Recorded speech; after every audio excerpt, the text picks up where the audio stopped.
I'm pretty sure ప్రతి ఒక్కరు లైఫ్లో ఇది ఒక్కసారన్నా సిచ్యువేషన్ ఫేస్ చేసి ఉంటారు. నైట్ పడుకునే ముందు అలారం పెడతాం, పక్కా 100% గ్యారంటీ నొక్కినాం, ఆన్ నొక్కినాం, పొద్దున్న లేచేసరికి అలారం మోగలే. పక్కా ఫేస్ చేసి ఉంటారు. నేను ఈరోజు ఫేస్ చేసిన. నేను నైట్ 12 గంటలు షిఫ్ట్ చేసి వచ్చిన. నైట్ ముందు అయిపోయినా కొద్దిగా లేట్గా పడిన. 2 o'clockకి ఇట్లా పండుకుందాం అనే టైంలో కాల్ వచ్చింది.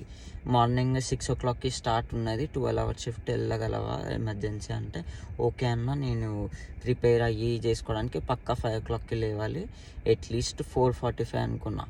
అలారం నేను ఆన్ చేసిన 2 times చెక్ చేసిన, ఎందుకంటే 3 hours స్లీప్, నేను నిద్రపోతే కష్టం, అందుకని 2 అలారంలు పెట్టిన. నేను యూజువల్గా ఒకసారికి లేస్తా కదా, 2 పెట్టిన, ఎందుకన్నా మంచిదని. ఎప్పుడు లేచిన తెలుసా?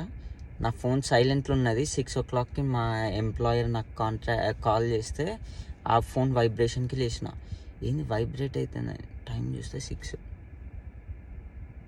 అట్లా ముఖం మీద ఇట్లా నీళ్ళు చల్లుకొని వచ్చేసిన.